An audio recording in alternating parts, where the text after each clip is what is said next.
Au Libéria, le gouvernement envisage créer un tribunal pour crimes de guerre destiné à rendre justice aux victimes de graves abus commis lors des deux guerres civiles. La résolution y afférente proposée par le chef de l'État Joseph Boakai a été adoptée mardi 9 avril 2024 par le Sénat avec 27 voix sur 29. Cette décision a d'ailleurs été saluée par les militants et les groupes de la société civile qui ont appelé à davantage de responsabilités pour les crimes commis au cours des deux guerres civiles entre 1989 et 2003. Le Libéria veut revisiter son passé douloureux en raison de ces différentes guerres civiles que ce pays a connues. Il faut déjà comprendre que c'est une promesse de campagne du président Joseph Boakai, quand il avait promis aux Libériens d'aller vers la justice et la justice pouvoir accorder évidemment le chemin vers la réconciliation en tant que telle.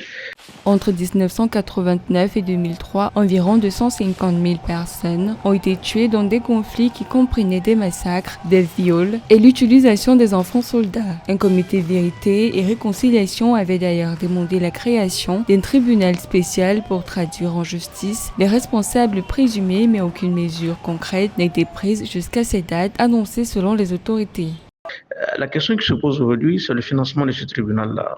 On sait déjà que le Libéria reste affecté au plan économique avec la gouvernance de George Weah qui était une gouvernance très, très difficile.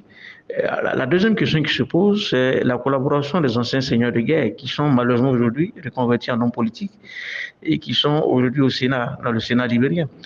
Selon des sources locales, certains Libériens se sont opposés à la création de ces tribunaux, affirmant qu'elle risque de rouvrir de vieilles blessures et pourrait saper une loi d'amnistie existante qui a contribué à mettre fin au combat. Toutefois, une fois opérationnel, le tribunal fonctionnerait conformément aux normes internationales avec le soutien des institutions internationales, notamment des Nations Unies selon l'exécutif. Il s'occupera également des délits économiques.